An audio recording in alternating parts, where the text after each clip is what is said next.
앞트임을 해버리면 순서가 있다는 부분에 대해서는 코수술이 까다로운 실리콘 보형물이 쌍꺼풀 수술의 경우에는 눈 재수술이 가장 많은 것은 자연스럽다고 하는 것은 과도하게 넣는 것은 저도 반대합니다. 이마 같은 경우에는 뭐 3에서 5cc, 콧대 같은 경우에는 뭐 0.5에서 1cc 정도, 눈두덩이 같은 경우에도 마찬가지로 0.5에서 1cc 정도. 아무래도 아래쪽에서 볼륨이 차오르면서 일시적으로는 조심해서 시술해야 되는 부위라고 하면 많은 양의 필러를 과도하게 넣는 것은 저도 반대합니다. 요즘에는 가격 경쟁이 심해졌기 때문에 조금 저렴한 필러들이 많이 나와 있고, 저렴한 필러들은 실제로 잘 안 녹고 사라지지 않고 계속 돌아다닐 수 있다, 이렇게 이야기들을 많이 하고 의사들도 알고 있는 상황이고요. 항상 이제 말씀을 드리는데, 필러나 보톡스나 실리프팅이나 뭐 울세라 같은 이런 시술들은 회복 기간이 짧기 때문에 간편하게 할 수 있다는 장점이 있고, 그만큼 효과도 크게 기대를 하시면 안 됩니다. 어느 정도가 고용량인지가 궁금하시잖아요. 이마 같은 경우에는 뭐 3에서 5cc, 콧대 같은 경우에는 뭐 0.5에서 1cc 정도, 눈두덩이 같은 경우에도 마찬가지로 0.5에서 1cc 정도, 미간 같은 경우에도 1에서 2cc 정도, 앞광대는 뭐 양쪽 합쳐서 3, 4cc 정도, 팔자 같은 경우에 2, 3cc, 볼 같은 경우에는 양쪽 기준으로 3에서 4cc, 턱 끝은 1에서 2cc, 입술은 1cc에서 2cc, 그 정도를 적당한 양이라고 보고요. 많이 넘어가거나 한 번에 맞을 때 적당량을 맞더라도 간격을 뭐 한 3, 4개월 정도마다 너무 짧게 맞으신다든지 하면 그 자체로 안에서 필러가 쌓이기 때문에 과한 용량이라고 할 수 있겠죠. 적당한 정도의 용량을 1년 정도 간격을 두고 조심스럽게 시행하시면 큰 문제 없이 하실 수 있고, 필러를 맞으면 아무래도 아래쪽에서 볼륨이 차오르면서 조금 더 어둡고 이렇던 인상이 좀 볼륨감 있고 밝은 인상이 되기 때문에 피부가 조금 더 좋아 보이는 효과가 오히려 있다고 생각을 하고, 필러를 맞아서 피부가 안 좋아지는 경우는 과한 용량을 맞아서 혈류가 조금 떨어져 가지고 그 부위에 약간 혈관이 확장되면서 혈관이 비쳐 보인다든지 그런 식의 좀 부작용은 있을 수가 있겠습니다. 팔자 같은데 필러를 너무 많이 맞으신 분들을 보면 팔자 있는 여기 코 바로 옆에 콧날개 쪽에 막 혈관이 많이 확장돼 있고 이런 부분들을 볼 수 있거든요. 그런 식으로 악화되는 경우는 있을 수 있겠습니다. 실제로 이제 얼굴에 혈관이 되게 많이 분포하고 있고 혈류가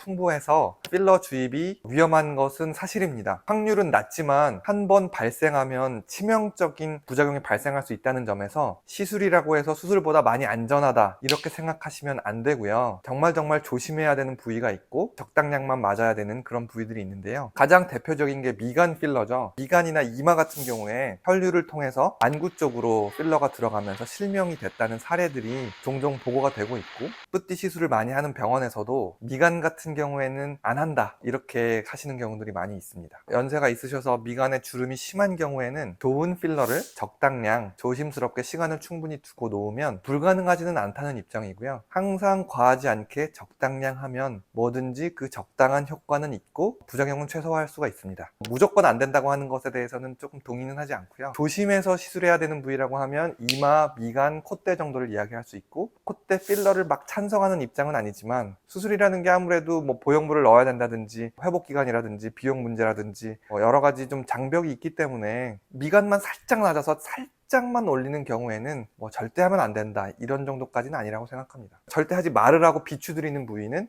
코끝이라고 할 수가 있겠습니다. 왜 절대 하지 말라고 하냐면 혈류를 막아서 괴사될 위험성이 있으면서 또한 효과도 없기 때문입니다. 상담실장 말을 너무 믿지 말라. 성형수술도 당연히 의학적인 진료기 때문에 의사랑 상담을 하는 게 당연히 맞습니다. 저희 같은 경우에는 이제 저한테 물어보기를 좀 어려워하는 주제나 이런 부분들이 있으신 것 같더라고요. 조금 편하게 의학적인 문제 외의 부분들을 조금 물어보실 수는 있다고 생각을 하고요. 스케줄을 조정하는 부분이나 뭐 비용적으로 좀 의사랑 이야기 나누기 좀 어려운 부분, 어느 정도 조언을 구하고 도움을 얻는 건 나쁘지 않다고 생각을 하고요. 어떤 수술을 해야 되냐 말아야 되냐 이런 부분에 대해서 고민이 있으시다면 그거는 당연히 성형외과 전문의와 상담을 해보시는 게 맞다고 생각합니다. 가장 중요한 거는 본인의 판단과 그 다음에 본인이 수술하기로 결정한 의사의 의견입니다. 참고는 하시되 너무 흔들리거나 절대 하면 안 된다고 뭐 이렇게 생각을 하시거나 그렇게 하지 마시고, 실제로 병원을 찾아가서 상담을 받아보시고 여러 병원을 가보시고 본인이 가장 믿음이 가는 병원을 선택하시면 되겠습니다.